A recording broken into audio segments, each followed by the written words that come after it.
Olá, meus queridos amigos do nosso podcast, O Novo Jurídico. Hoje a gente está começando mais um episódio da nossa temporada de 2024. Eu sou a Luísa, faço parte aqui da equipe da Arbitralis, nossa Câmara de Arbitragem 100% digital. E antes de começar, na verdade, eu queria fazer um lembrete, um pedido encarecidamente para todos vocês, meus queridos ouvintes. Não deixem de se inscrever no nosso podcast, avaliar, deixar comentários. Se vocês quiserem ir lá no meu LinkedIn, é Luísa Fazolo. Falar, Luísa, quero que você fale sobre tal tema, quero que você chame tal convidado. Pode ir. Ou quiser só bater um papo comigo, eu sou super legal, sou super gente boa. Nosso convidado vai confirmar isso. Porque se ele não confirmar isso, eu não vou postar o episódio dele. Tô brincando, tô brincando. Mas compartilhe também esse episódio e os outros episódios nas suas redes sociais, para que mais pessoas possam se juntar a essa fascinante jornada jurídica. Mas agora vamos ao nosso convidado especial de hoje, que é destaque no cenário jurídico brasileiro. Ele é gaúcho, formado em Direito pela PUC do Rio Grande do Sul, com especialização em Direito Processual Civil e títulos de mestrado e doutorado em áreas prestigiadas como Direito Tributário. Direito Tributário. Já conheço pessoas que sofreram muito lá na faculdade por conta disso. E Teoria Geral do Direito, pela Universidade Federal do Rio Grande do Sul. Atualmente, ele é CPO e CLO da NetSpaces, uma empresa que está na vanguarda da revolução do mercado imobiliário. Mas como que eles estão fazendo isso, né? A gente vai descobrir em breve e da fonte, né? Da melhor fonte possível, né? E, além de sua impressionante carreira na advocacia, com foco em direito empresarial, novas tecnologias, societária e tributária, ele também é um professor renomado, contribuindo com seu vasto conhecimento em instituições de ensino superior. Então, prepare-se para uma conversa cheia de insights e aprendizados. Infelizmente, não teremos churrasco, porque ele não forneceu isso nessa conversa. Mas tudo bem, vou perdoar ele dessa vez. Com vocês, Jonathan Darcy. Jonathan, muito bem-vindo aqui ao nosso podcast. Dá um oi pra galera aí. Bom, em primeiro lugar, muito obrigado pelo convite, Luísa.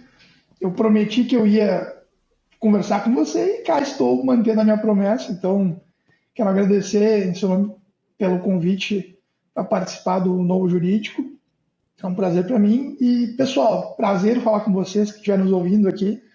Vamos ver se a gente consegue levar uma conversa leve, né, para falar de temas densos de forma bacana e tudo mais. E sobre a cobrança do churrasco, a culpa não é minha.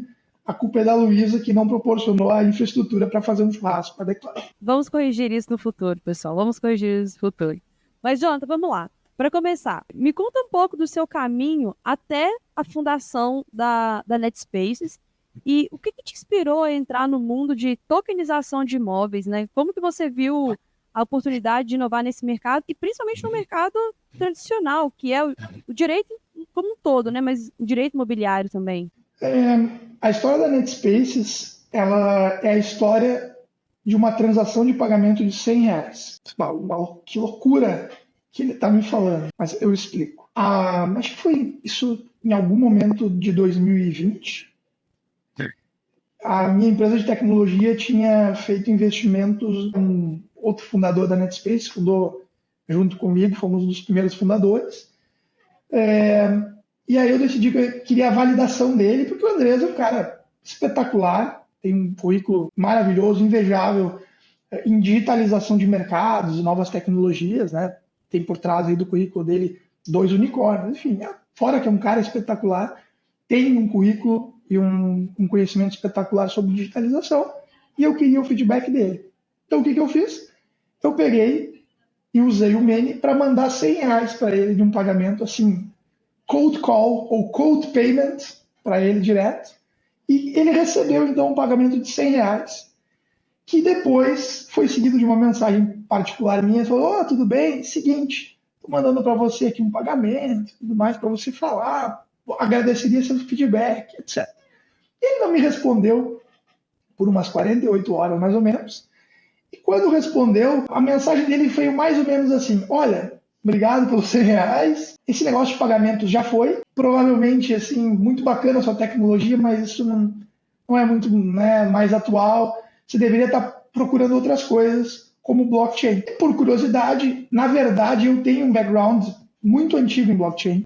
Lido com isso há muitos anos.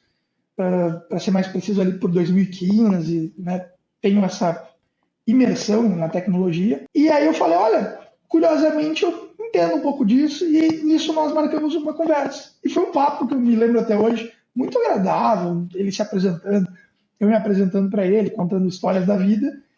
E no final dessa conversa, o Andrés volta e me diz, olha, eu estava olhando para blockchain no mercado imobiliário. Você pensou sobre isso? Curiosamente, e acho que essa é a segunda, talvez a curiosidade da história, havia alguns meses nós tínhamos feito um piloto de criar uma escritura pública, uma escritura pública de procuração dinâmica que usava a blockchain para fazer com que o estado dela se alterasse. Então nós brincávamos ali com um aspecto daquela procuração e aquela procuração podia ser ligada e desligada utilizando o blockchain, sem a gente mexer no jurídico para isso. Aí, em função daquilo, também já havia pensado sobre imobiliário, a gente acabou conversando sobre isso e conversas depois, vários colegas fundadores espetaculares depois, fundamos a NetSpaces para resolver o problema de transações digitais no mercado imobiliário. E me tira uma curiosidade, assim, desafios a gente tem em qualquer coisa que a gente vai fazer. Imagina a pessoa que inventou a roda, como é que o pessoal falou assim, não, mas do jeito quadrado é melhor. Quais foram os principais desafios que vocês tiveram para implementar a NetSpace? E aí eu quero que você me responda em duas vertentes. Tanto para o público, para o cliente, tanto também para o registro, porque de certa forma, e você me corrige, mas eu lembro que em algum momento nós tivemos um papo sobre isso, que eu te perguntei, essa transação que ocorre no imóvel, ela não fica na matrícula dele, correto? Parcialmente. A gente entra em detalhes. Não, você quer complementar? Porque aí eu posso explicar o processo também, fica mais claro essa dimensão. Não, pode ir, eu quero que você me explique. Não, manda a brasa aí. Bacana. Então, acho que eu vou falar, a gente pode olhar sobre duas dimensões, e a pergunta que você fez, as duas dimensões estão conectadas. O desafio jurídico, de certo modo, é um pouco do desafio cultural e onde o imóvel está inserido, e a matrícula e tudo o que envolve a transação imobiliária são parte disso. Estruturalmente, quando a gente fala dessa transação, que é a transação digital do imóvel, né, as transações eletrônicas, que é aquilo que a gente se propõe a fazer e criar, ela é uma transação que não acontece de um dia para o outro. Você tem que preparar o imóvel para chegar nesse estado. Isso aqui na NetSpaces nós denominamos de digitalização. Digitalização é um processo que envolve algum conjunto de atos, negócios jurídicos que levam aquele imóvel à condição de ser transacionado de forma digital. E aí você pode olhar para esse processo de digitalização que envolve contratos particulares, escritura pública e registro. Isso é um conjunto um pacote jurídico, vamos usar essa expressão. E depois disso é que o imóvel passa a ser transacionado de modo digital e aí sim, sem o retorno necessariamente à matrícula. Tá? Na formação do processo, eu tenho um reflexo na matrícula, porque o imóvel ele vai parar num veículo de propriedades, a gente denomina, pensa como um banco de imóveis. Para que ele tem que existir? Para conferir uma certa posição jurídica, para que a transação posterior à digital tenha um nível de segurança que as pessoas que transacionam ali possam se sentir confortáveis de que os direitos sobre o imóvel estão preservados, né, na guarda deste veículo de propriedades. Tá? Então, essa, em grandes linhas, é a estrutura. E o que acontece? Nós estamos, de certo modo, e você capta muito bem isso na pergunta, nós estamos, de certo modo, interagindo com essas figuras tradicionais da transação imobiliária. Nós interagimos com a matrícula do imóvel, nós eventualmente não temos aquela transação naturalmente refletida na matrícula, e isso lida, né, interage com a cultura do mercado imobiliário. A gente pode ver isso por duas dimensões. Em primeiro lugar, eu acho que o mercado imobiliário já está acostumado com a noção de que negócios jurídicos importantes não automaticamente são refletidos na matrícula. O exemplo mais fácil que eu posso dar para você, qualquer um dos nossos ouvintes aqui vai concordar, é a promessa ou compromisso de compra e venda. geralmente a transação imobiliária ela começa com esse contrato. O que nós estamos fazendo? Nós estamos criando uma estrutura para que uma figura jurídica muito parecida, de natureza obrigacional, alcance um status de mais segurança do que teria com a promessa ou compromisso de compra e venda. Então, juridicamente, quando a gente fala estritamente numa análise fria jurídica, eu tenho ali uma construção, um conjunto de elementos que dão a essas pessoas que transacionam uma excelente dose de segurança jurídica. Uma excelente dose. O que nos leva ao segundo ponto, que é definir e falar sobre o sentimento de segurança, que é diferente. Os símbolos que envolvem a transação imobiliária, a matrícula, a escritura, eles não são só matrículas e escrituras, eles não têm a segurança que eles transmitem, não é só da posição e da estatura jurídica deles, é da cultura e da tradição. Eu acho que esse talvez seja aqui o maior desafio que a gente enfrenta como empresa. E certamente um desafio que outras empresas do mercado também vão enfrentar. No entanto, o mercado imobiliário ele é a última seara, a última repartição econômica a se digitalizar. Hoje eu consigo fazer Pix, eu consigo comprar comida em tempo real, eu consigo fazer absolutamente tudo em tempo real, menos comprar ou vender um imóvel. E é esse o centro de atenção da NetSpaces. Eu vou denominar isso aqui, Luísa, para os fins da nossa conversa, experiência de usuário. E a experiência de usuário no mercado imobiliário, ela ainda é muito ruim em transações de compra e venda. Ainda é muito ruim. Né? Tenho certeza de que a Arbitralis olha para isso na dimensão de solução de conflitos. Qual que é a experiência de usuário na solução de conflitos? Também tem seus desafios. Né? Então, no nosso caso, no caso da NetSpaces, a gente empreende um zilhão de esforços para ter certeza de que nós criamos uma estrutura jurídica que é de uma excelente segurança para as pessoas que transacionam, mas nós fazemos isso trabalhando muito duro para dar a elas experiência de usuário. E é isso que falta ao mercado imobiliário e é isso que nos valida a nossa existência.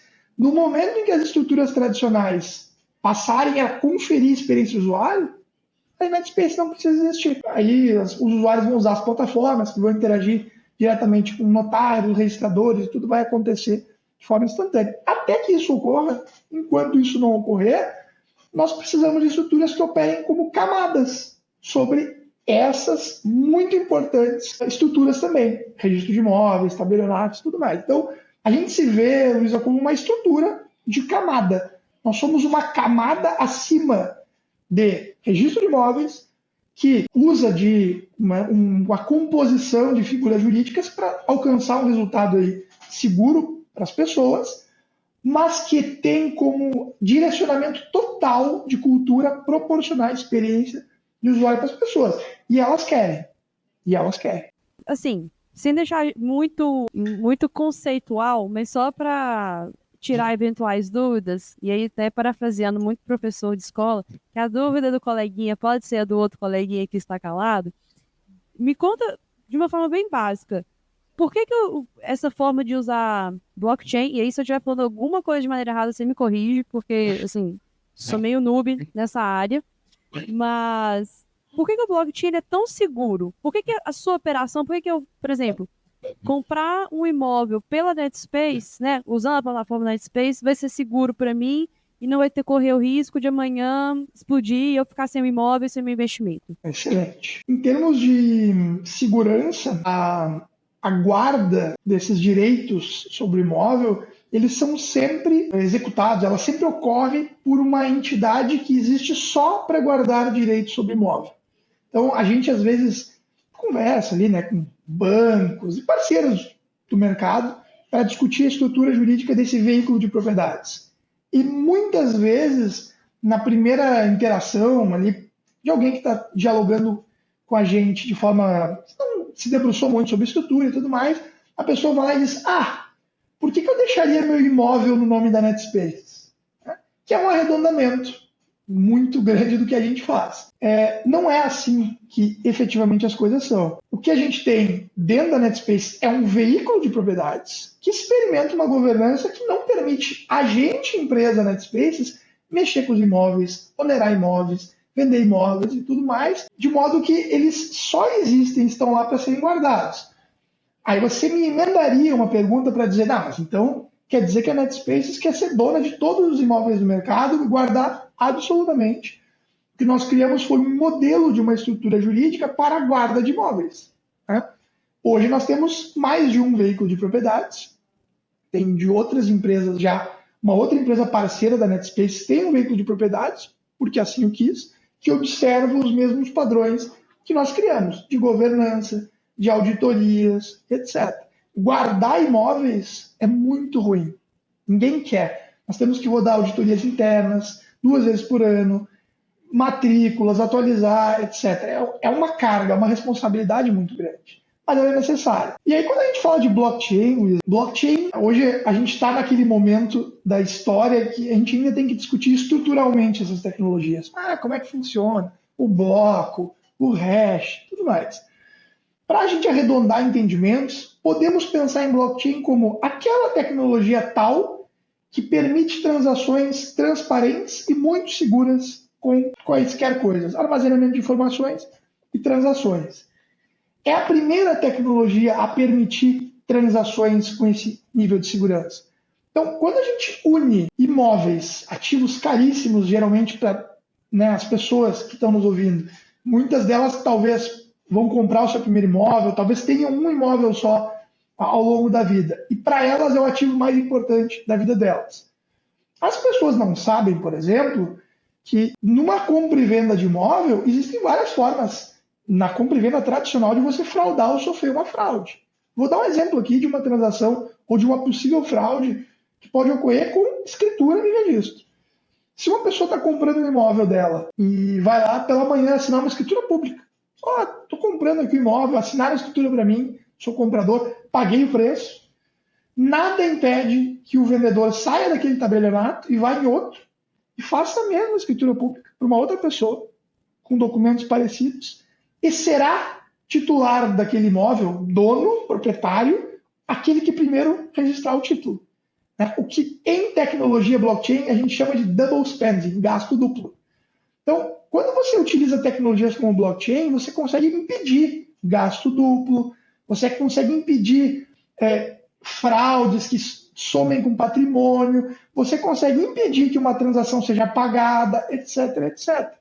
Então, se eu tenho hoje, e a gente tem, desafios para integrar blockchain no mercado imobiliário, é a vida da NetSpaces resolver esse problema, é verdade que a gente tem vantagens sobre a transação tradicional. Essa que eu dei para você de exemplo aqui, do double spending, eu garanto que ninguém consegue vender uma propriedade digital para 2 pessoas diferentes. Por quê? Porque a tecnologia não permite que você transacione o mesmo ativo digital com 2 pessoas. Então, no momento em que nós passarmos a experimentar mais dessa tecnologia, a integração dela em serviços de registro, etc., certeza que nós vamos incrementar muito a segurança que as pessoas têm nas transações tradicionais. Então, quando a gente fala de tecnologia, não há outra coisa que eu consigo pensar para o mercado imobiliário senão tecnologia blockchain. Sensacional. Uma vez na faculdade, eu tinha um professor que ele explicou, e aí você me corrige se eu estou falando certo.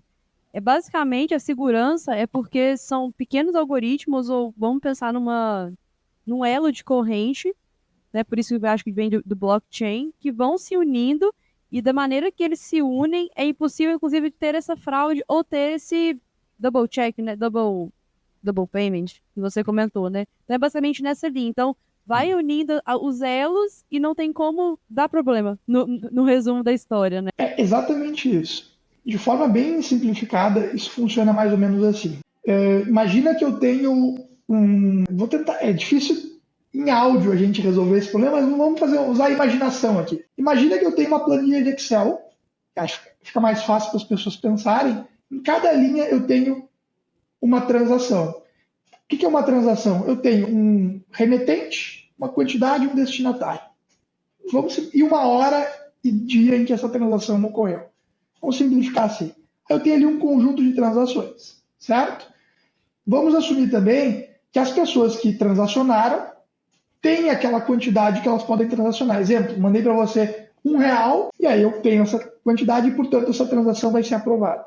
Portanto, ela foi inserida naquele bloco, certo? O que acontece? Esse conjunto de dados, eu posso tirar uma fotografia digital dele, que a gente faz pelos denominados algoritmos de hash. O que eles são? De forma simplificada também. Eles são mais ou menos como um liquidificador, que se eu botar os mesmos ingredientes, o que sai do outro lado é sempre igual. Sempre igual. É o mesmo, exatamente igual em cada molécula do que está saindo do outro lado. Só que se eu olhar só para o que está do outro lado, eu não consigo desfazer e saber o que tinha antes daquilo. Então o que vai acontecendo? Eu tenho um pacote de dados, que vão sendo nessas transações que eu dei de exemplo, e aí quando eu tiver o próximo pacote de dados, no topo daqueles dados eu guardo uma fotografia dos dados anteriores. E assim eu vou encadeando através dessas fotografias digitais. Por que isso é importante? Porque a fotografia digital, se eu mudar um byte de dado, uma letra, um caractere, muda completamente o resultado do que está do outro lado. Então eu não tenho como voltar um registro lá do passado e adulterá-lo, porque se eu fizer, toda a cadeia se desfaz. Porque a cada fotografia conta com aquele assinatura do bloco anterior e assim por diante. Então essa estrutura levada a um ambiente de descentralização, ou seja, em que isso é validado de forma independente por vários agentes, cria um obstáculo muito difícil para você gerar fraudes nesses dados. Você precisa ter uma conjunção de fatores e incentivos econômicos muito grandes para conseguir gerar uma fraude em blockchains públicas de grande escala. Então, posso dizer que é quase irhackeável, né? Ela é quase blockchain. É quase. Muito bem. Bom, agora eu quero trazer nosso papo com um aspecto... Agora a gente vai ser técnico e legislativo. E que impacta, né, diretamente no trabalho da NetSpace. Eu gostaria de conversar com você um pouco sobre o provimento número 38 de 2021 da Corregedoria Geral de Justiça aí do seu estado, o Rio Grande do Sul, em que a NetSpace esteve envolvida de certo modo, né? Essa normativa ela foi um marco para a tokenização de imóveis aqui no Brasil, e eu queria que você me contasse um pouco sobre como que é o que é, né, esse provimento e quais são as maiores vantagens que essa normativa trouxe para esse tema da tokenização de imóveis. A história do provimento é ótima. Como eu mencionei aqui de início, chegar no resultado que nós chegamos demanda que você utilize de um conjunto de coisas. Então você pega figuras jurídicas, várias delas, e vai juntando para chegar nesse resultado daquilo que a gente denomina de propriedade digital. Propriedade digital para nós é isso. Para quem tem alguma familiaridade com a área, imagine imóvel tokenizado que você tem direitos amplos sobre ele, pode transacionar, a gente denomina isso de propriedade digital. E o que acontece é que toda novidade ela gera dúvida. E mais do que isso, toda novidade que ocorre em um ambiente regulado gera dúvida. Lá atrás, quando nós fizemos as primeiras 2 propriedades digitais no Brasil, isso ocorreu acho que em fins de maio de 2021, pode ter sido. Deve ter sido fins de maio de 2021. Foi um processo muito tranquilo, com a participação de tabelionato, registro de imóveis, para chegarmos ao resultado ali, depois de muito tempo de pesquisa, em algum tempo, com a colaboração, inclusive, de tabelionato, registro de imóveis, que exercem uma fiscalização natural sobre os atos que estão sendo praticados.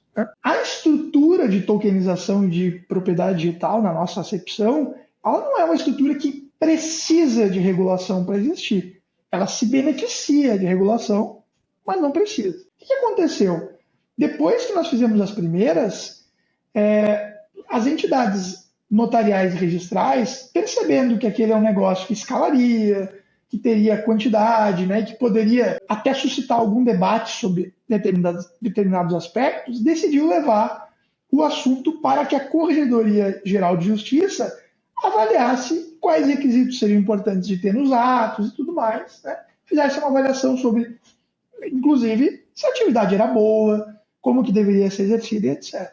E ali nós iniciamos um debate com a corregedoria, com as entidades. Nós já tínhamos e temos vários canais de comunicação. Muitos desses debates precederam até esse debate da corregedoria. Para o nosso ouvinte aqui, a Corregedoria Geral de Justiça é um órgão que administra, que gerencia as atividades notariais, tabelionatos e de registro de imóveis.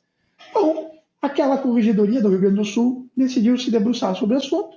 Acho que foram uns 3 meses em análise, e ao final editaram esse provimento 38 de 2021, que regulou como escrituras públicas de permuta de imóveis por criptoativos devem ser feitas para que possam ser aceitas. Então, para nós, NetSpaces, isso foi muito importante, porque criou um marco de como que nós deveríamos praticar aqueles atos para que tivéssemos aceitação universal, que é um problema que você tem hoje ainda no Brasil. Né? Muitas vezes você vai lá num estado, pratica um ato que no outro estado é diferente.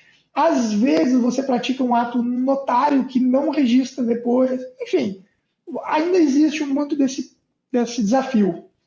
Então, esse provimento, ele, de certo modo, criou um marco regulatório para nós. Isso foi muito importante. Porque, dali para frente, nós tivemos a oportunidade, passamos a poder bater na porta de um tabelionato e pedir uma escritura pública de permuta de imóvel por token, que é o que nós utilizamos de instrumento para a nossa digitalização, e fazemos isso sem muita preocupação, sabendo que tínhamos regras a seguir, e assim foi. E o ato foi, claro, tem melhorias, com certeza, mas o ato foi muito bom.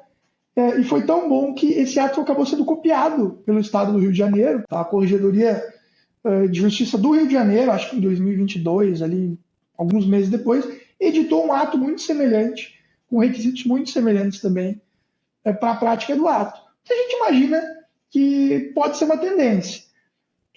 Como eu mencionei antes, precisávamos do ato para fazer o que nós fazemos? Absolutamente não. Não precisávamos. Nos ajuda? Com certeza. Porque cria um standard ao qual nós podemos nos filiar para fazer as nossas atividades. Tá? Então, esse marco aí é relevante e já fez escola pelo Brasil. Tenho certeza de que outras corregedorias devem estar olhando para isso com ótimos olhos. De uma certa forma, isso, como você falou, dá mais segurança para o seu... Não é necessário, mas é bom para o seu trabalho, porque também tira aquela questão do, nossa, toda vez que acontecer alguma coisa, eu vou ter que levar no tribunal, e aí vai ter uma situação chata, às vezes, e aí, como é que está o entendimento do setor público com isso? Então, pelo menos é como se tivesse, não, já estamos de acordo, ok, podemos fazer dessa forma, né? É isso mesmo. E, além disso, tem uma perspectiva muito importante do conforto para os notários e para os registradores, porque eles também obtiveram uma validação de que aquela orientação que eles mesmos tiveram lá atrás de praticar os atos estava correta, estava boa e que eles podiam seguir praticando os atos. É um pouco diferente, a gente tem que ter sensibilidade de entender que eles são regulados, eles têm regras mais rigorosas sobre os atos que tem que praticar e tudo mais. Então, a gente super entende, né?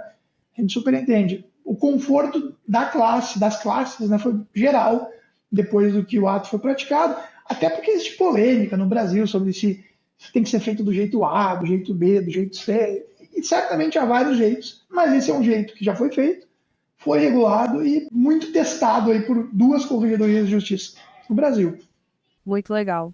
E, recentemente, um caso bastante inspirador veio à tona e chamou a atenção de muitos para o trabalho que a NetSpace faz, que é a história da dona Docelina de Barros, uma diarista aí de Porto Alegre, que conseguiu adquirir a sua casa própria graças a uma nova modalidade de financiamento oferecida por vocês aí da NetSpace, né?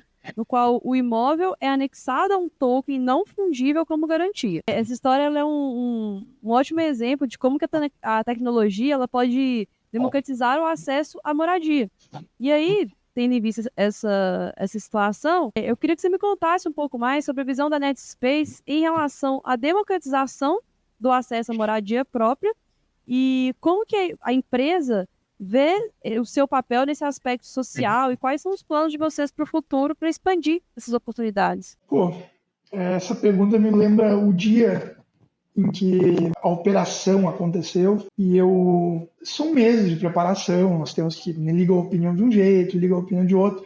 Essa operação, até para quem nos ouve aqui entender, quando a gente faz propriedade digital, os direitos relacionados ao imóvel, eles são metaforicamente portados por aquele token, o ativo digital. Então, numa dimensão, a gente pode representar ou descrever isso tudo como sendo, no limite, o token que tem os direitos sobre o imóvel, e ele vai mudando de titularidade. Quando a gente faz uma operação de crédito, e era isso na época que nós queríamos demonstrar, além de outras questões operacionais para nós, o ponto ali era: podemos ter uma troca do objeto de garantia, que deixa de ser o imóvel lá na matrícula, para ser o token que tem os direitos, carrega, porta os direitos sobre o imóvel.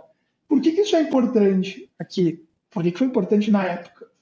Porque essa formação e desfazimento da garantia, ela acaba acontecendo com muito mais simplicidade e também de forma eletrônica, rápida, ágil e barata. Aonde isso nos leva? Isso nos leva à operação. Nós queríamos provar. O ponto ali todo foi uma operação piloto na época. Nós queríamos provar que era possível construir essa garantia. 2, que a garantia seria o token e não o imóvel. E 3, queríamos ver como seriam as condições da realização da operação e outras coisas que nos importavam na época. Quando essa operação, então, depois de meses planejando, ela foi se desenvolver, eu me lembro que o dia em que isso ocorreu foi talvez uma manhã aí, meio de ano, talvez. Não tenho certeza. Aqui eu vou estar mentindo. Apaga, é tudo mentira. Foi algum momento daquele ano, perto da reportagem. Então, a reportagem aconteceu no mesmo dia, um dia antes. E eu me lembro de estar chegando no nosso escritório de Porto Alegre, eu estava em Porto Alegre naquele dia, completamente sobrecarregado com todas as questões da operação, instrumento jurídico, a transação eletrônica, a assinatura da transação eletrônica, né, coisas do tipo. E na época trabalhava conosco a Natasha, que era queridíssima da nossa área jurídica da NetSpace, acompanhou toda a operação de perto. Tal.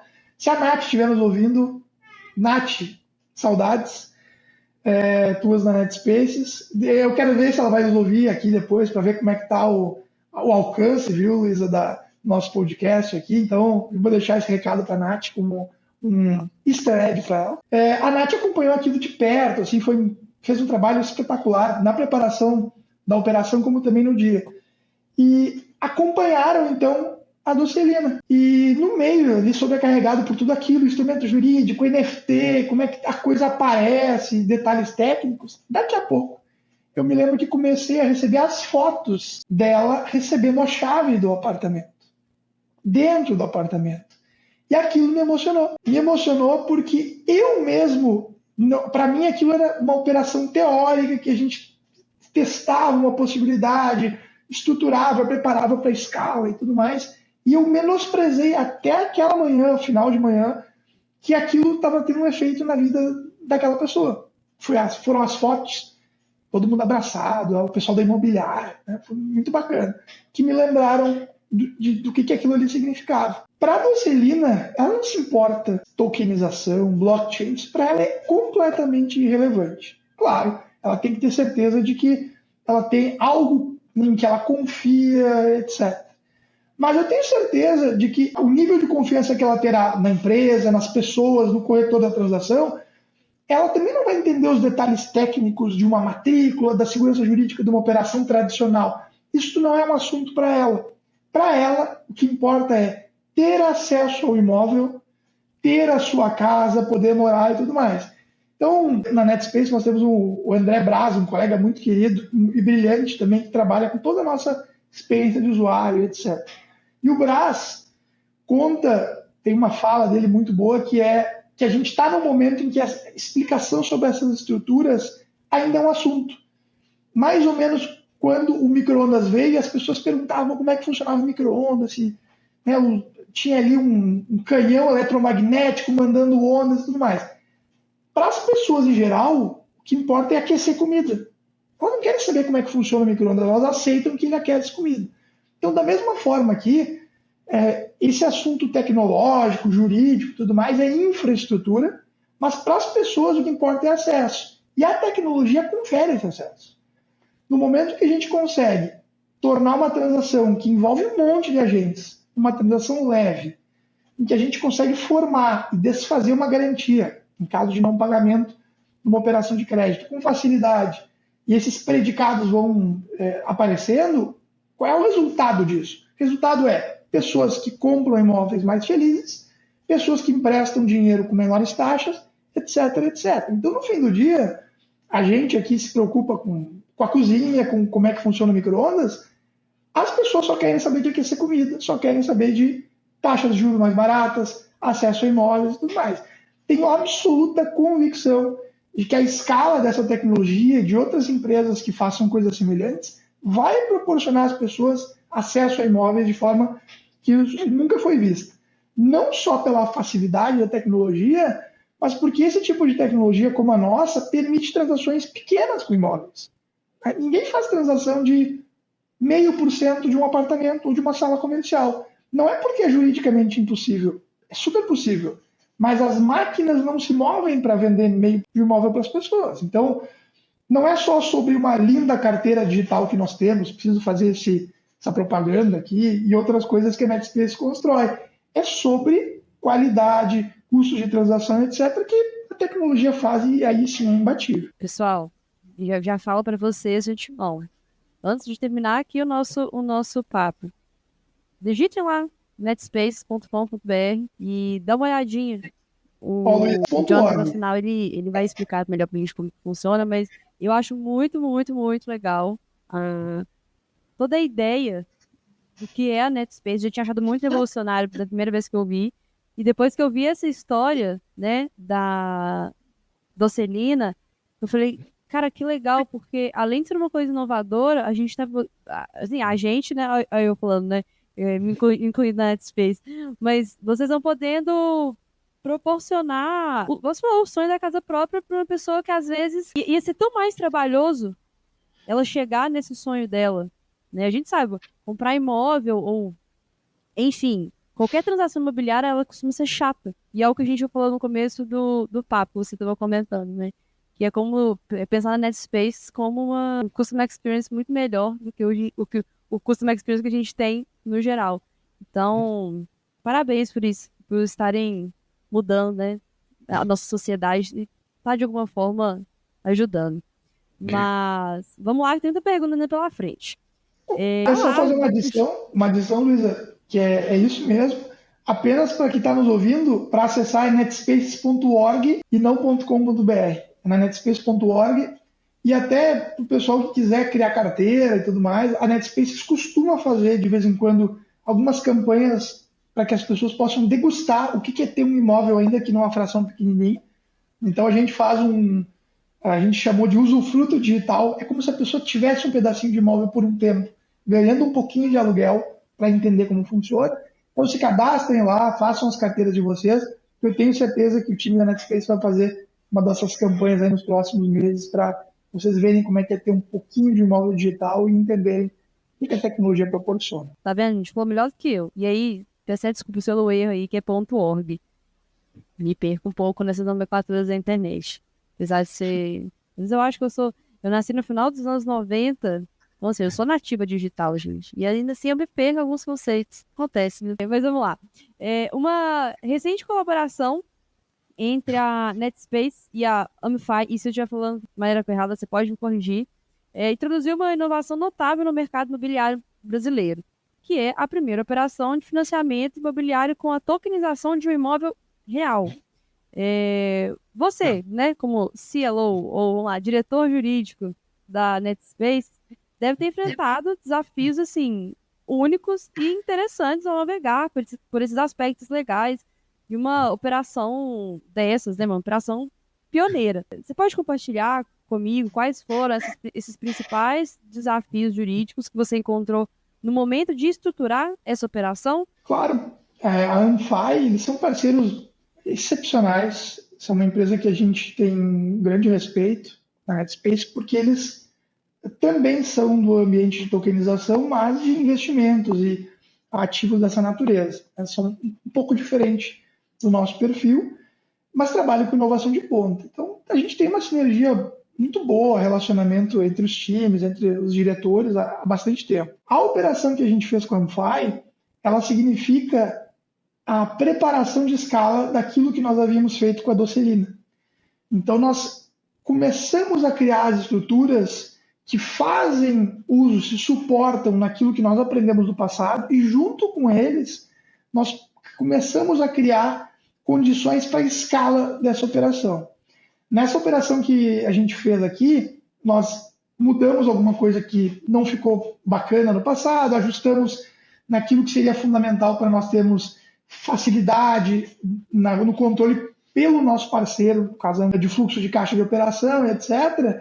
E provamos com eles que aquilo que nós fizemos no passado pode ser feito numa dimensão que comporta uma escala muito grande.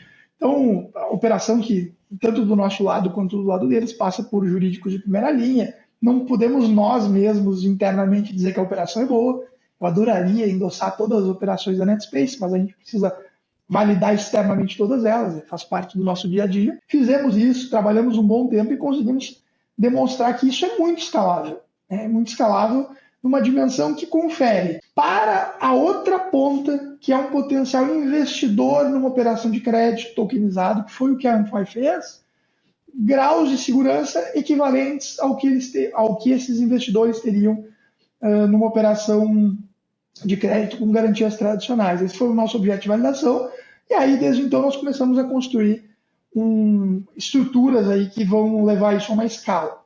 A escala dessa operação, ela possibilita dois produtos de crédito.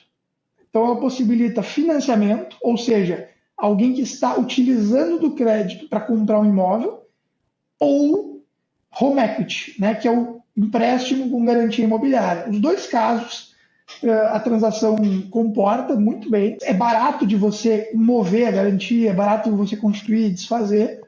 Então, trabalhamos intensamente os times para colocar isso de pé. Então, aliás, se estiverem nos ouvindo também, um abraço para o time da Amfy. Gosto muito do pessoal lá, são muito bons no que fazem, muito queridos. E ainda nessa linha, dessa parceria que vocês fizeram com a Amfy, como que você vê o impacto, né, dessas inovações na legislação imobiliária e financeira existentes no Brasil? Você acha que é algo que vai ajudar? Não, vamos lá, vai vingar?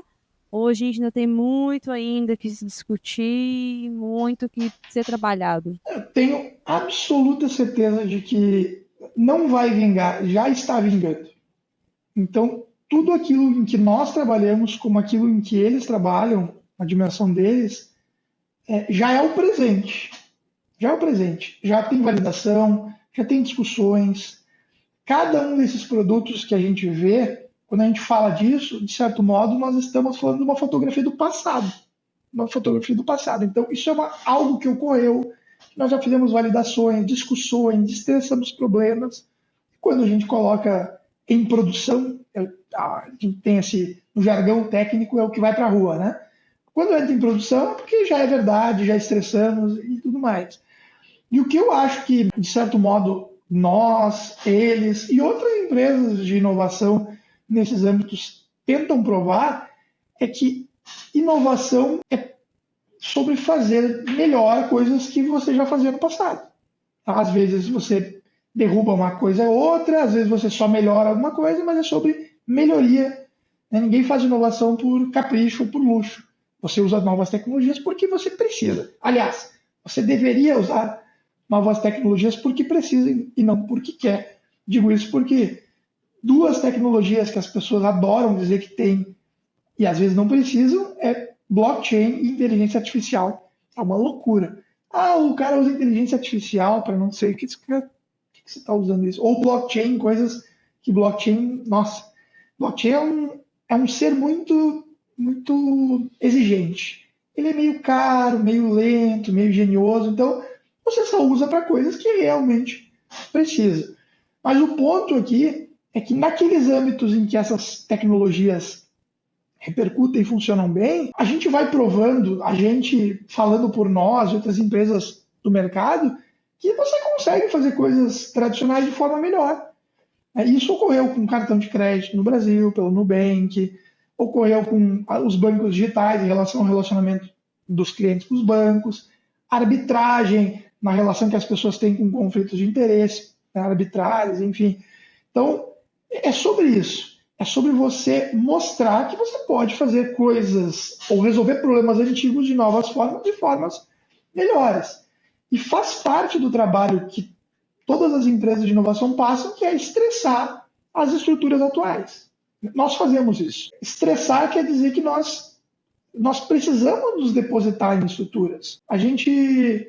Os negócios têm direito por trás. Em alguma dimensão, todos eles têm. O Uber tinha contratos jurídicos, Spaces tem operações de digitalização, que é um conjunto de negócios e atos, nós temos os contratos de compra e venda digital, etc, etc. Existe muito direito por trás. Então, a cultura do tempo, inclusive jurídica, ela vai evoluindo e vai, às vezes, se apropriando de descobertas, às vezes rejeitando. É uma coisa que me deixa muito feliz, é ver que algumas dos problemas ou das discussões que nós travamos na NetSpaces e que nós tornamos público, a NetSpaces tem uma cultura de ser uma empresa que abre documentos, abre estrutura jurídica, ela compartilha de forma muito aberta. A gente vê essas estruturas sendo comentadas, escritas sobre, criticadas, enfim, o que é muito positivo, porque o tempo vai ou estabilizando ou melhorando essas estruturas e todo mundo se beneficia dessas coisas. Isso vale para nós, vale para a Anfai e para as empresas de inovação. Então, existe um papel aqui, quando a gente olha para o jurídico, de incentivar um debate sobre essas estruturas.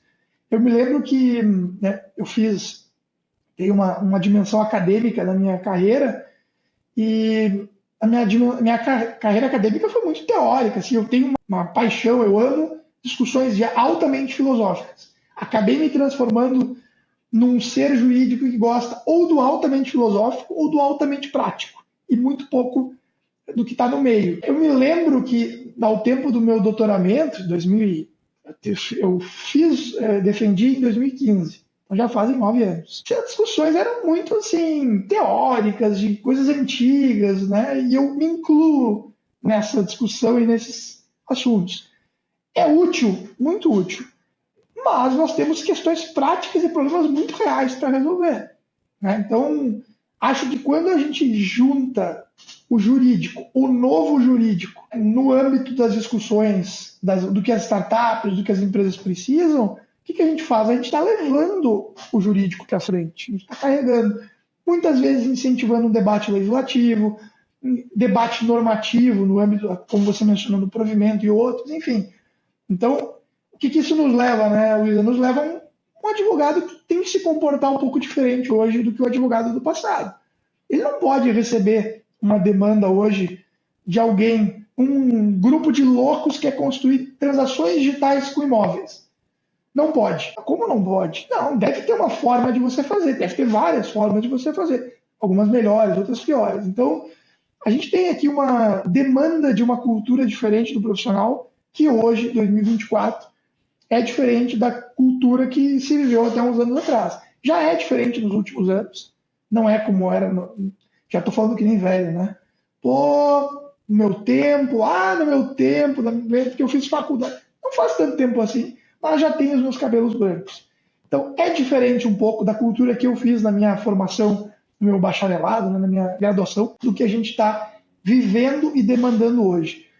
Coisas que eu vi na faculdade, na época de graduação, eu não consigo imaginar alguém discutindo sobre títulos de crédito ao portador.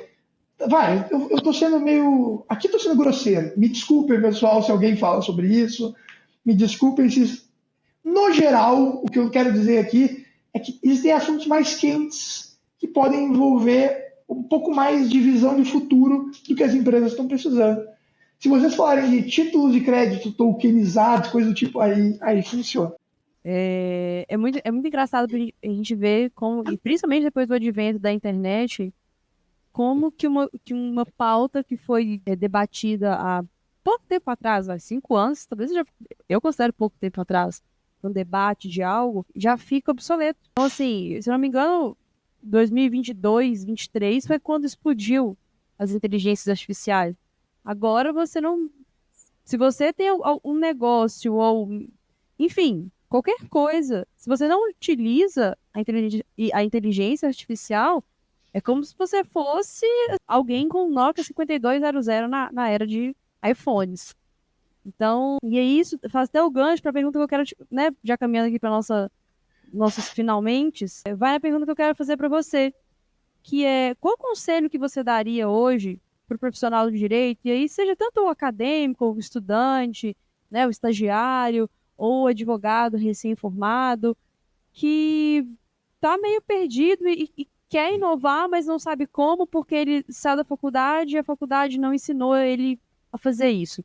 Então, que conselho que você daria para esse profissional hoje? Por razões do destino, hoje pela manhã eu recebi um convite muito bacana, que foi de fazer uma fala de uns...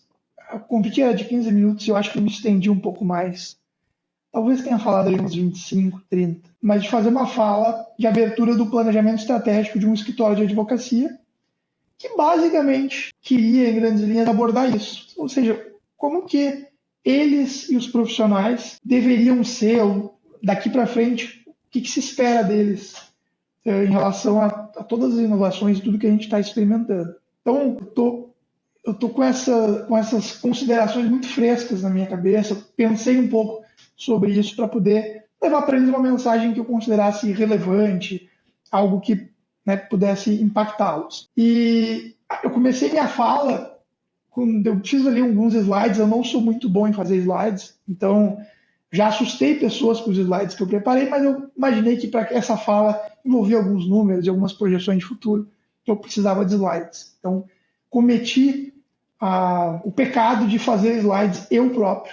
Geralmente na NetSpace eu tenho um time de o braço coordenando, ficam coisas espetaculares. Quando eu mesmo faço é vergonhoso. Mas não foi meu pior trabalho.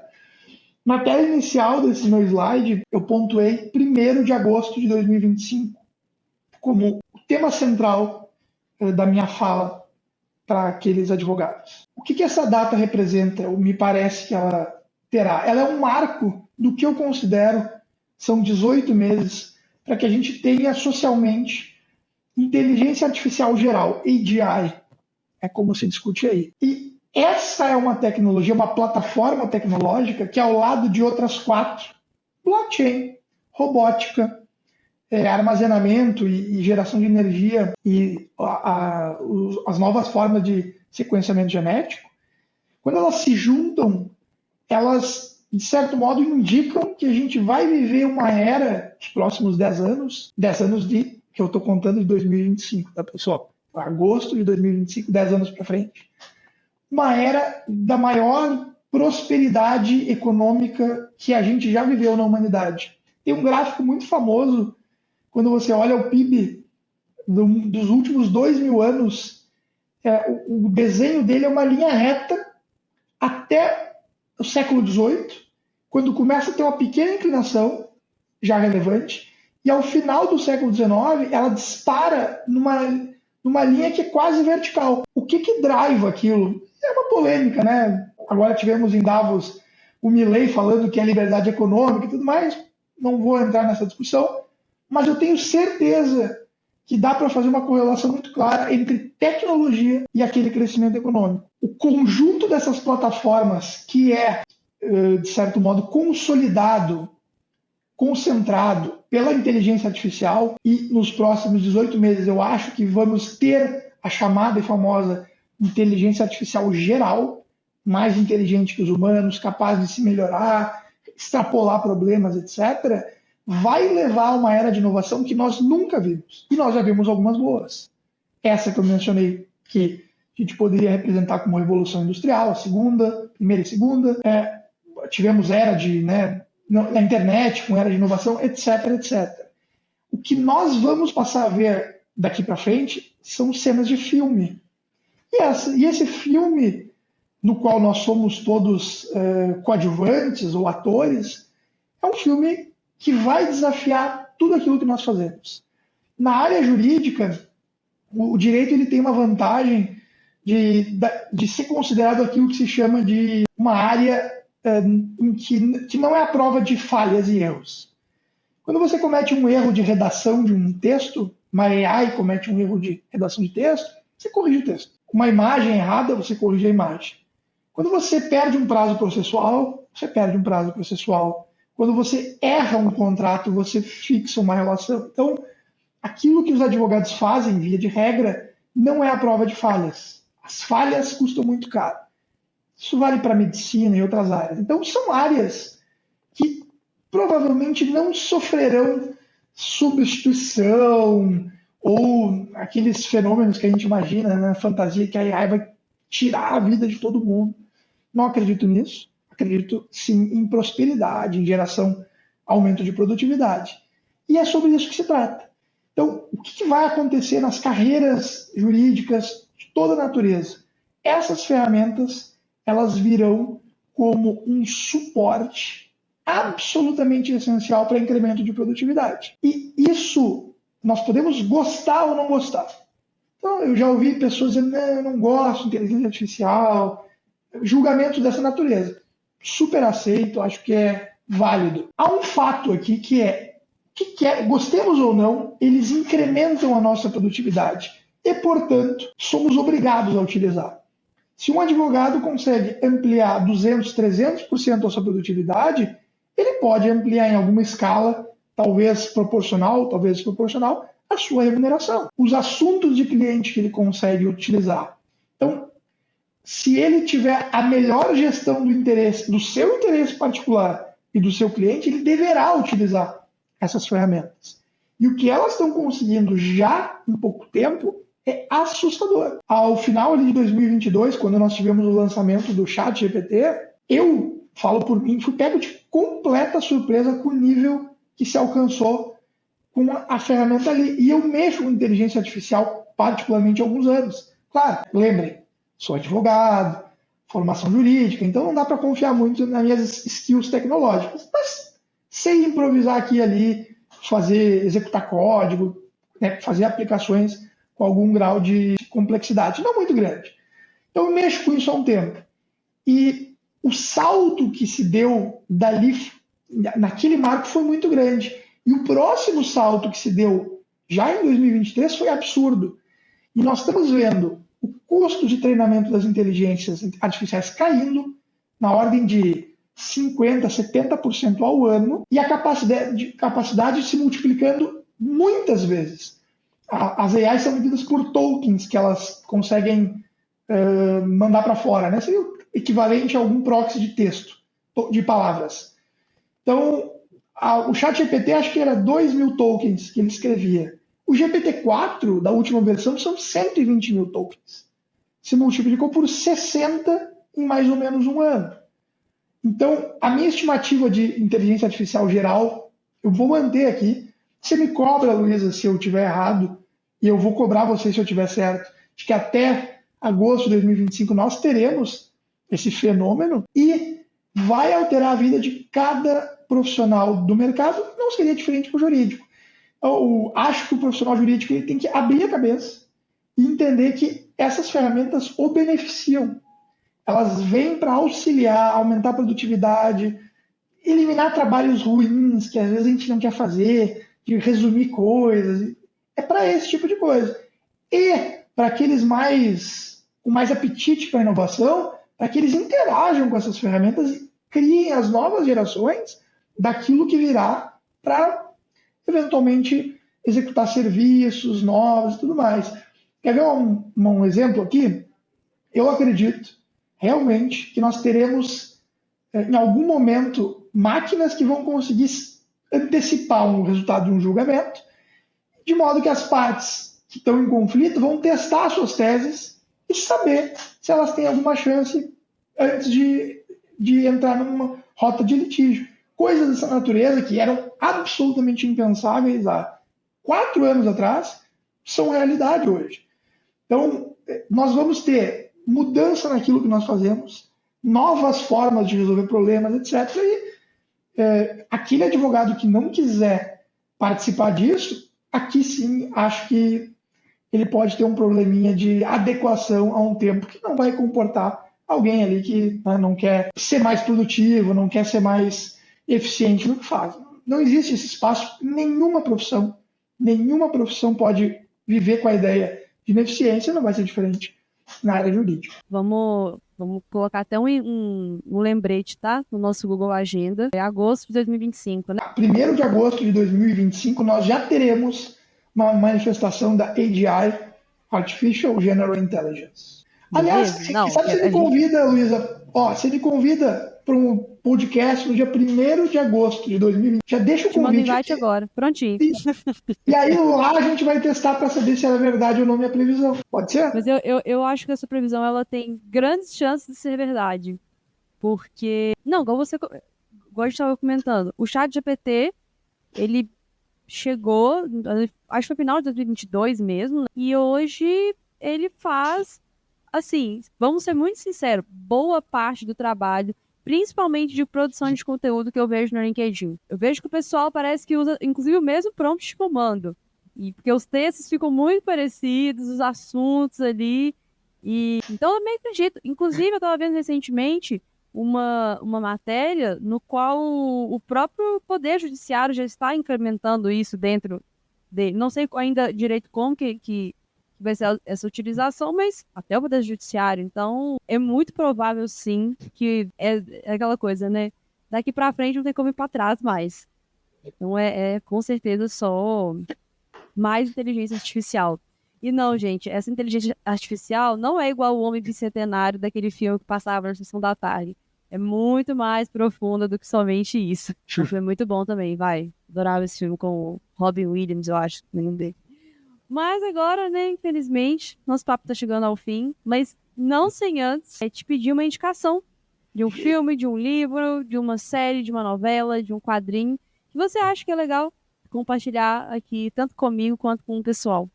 Pergunta, tem que ser um só ou pode ser... Pode ser até uma música que você quiser. Vai aí.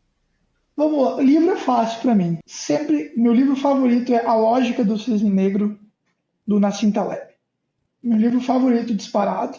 Acho que o Taleb é muito polêmico pessoalmente, mas ele é brilhante. E é um livro que ensina ou mostra as armadilhas de você raciocinar sob incerteza. Uma ótima dica para a vida em geral, mas para aquilo que os advogados vão ter que fazer daqui para frente para lidarem com novas tecnologias. Enfim, então, meu livro favorito disparado. Ele tem a série, a coleção Incerto, que tem os outros livros, alguns até mais famosos, que é o Antifrágil, tem um antecedente que é o Enganado pelo Acaso, Fooled by Randomness. Enfim, o Taleb vale muito a pena ler, apesar de ser um cara polêmico. E um filme, meu filme favorito, não vai ser muita inspiração, mas é Hit, Conselheiro Amoroso. Então, sem muita graça aqui, mas eu vou levar um mais ligado ao nosso tema, Luísa, que vai ser aquele... Como é que era o nome do filme? É um filme sobre o teste de Turing, que conta a história de uma pessoa que ganha um concurso. Estou contando spoiler do filme. Terrível. Não, parei de falar. Não, eu estou dando spoiler. Não é o jogo de imitação. Não, o jogo de imitação é do...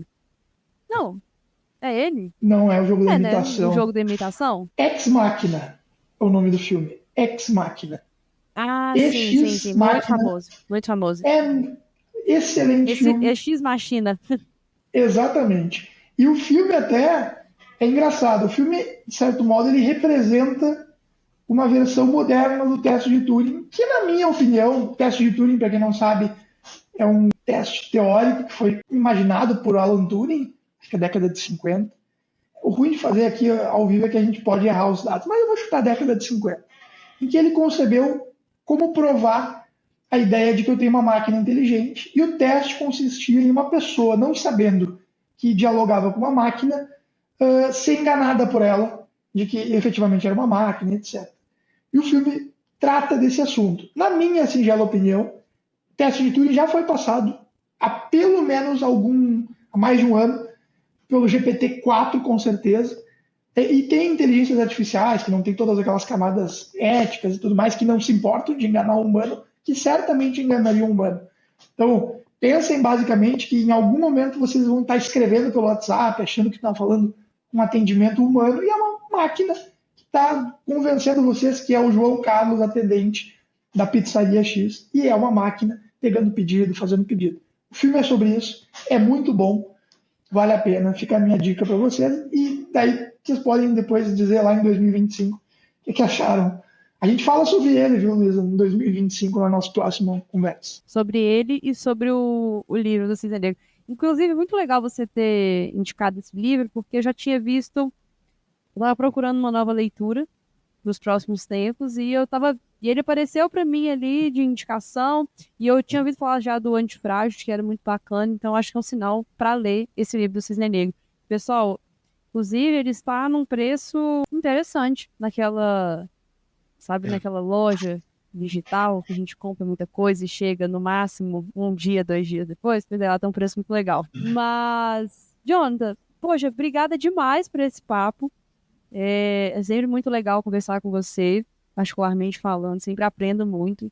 Sempre é um papo muito rico e inovador. E, de acordo com a minha mãe, a gente tem que se cercar de pessoas mais inteligentes que a gente, para a gente poder ficar bem acompanhado. Então, fico feliz de poder sempre ter um papo rico com você. Já fica aqui meu convite para você visitar o meu estado, Minas Gerais, tá? Vim aqui para a gente tomar um café, comer um pão de queijo. E eu estou te convidando com a única intenção de você também me convidar para o seu estado, porque a gente estava combinando que você vai fazer um churrasco, né?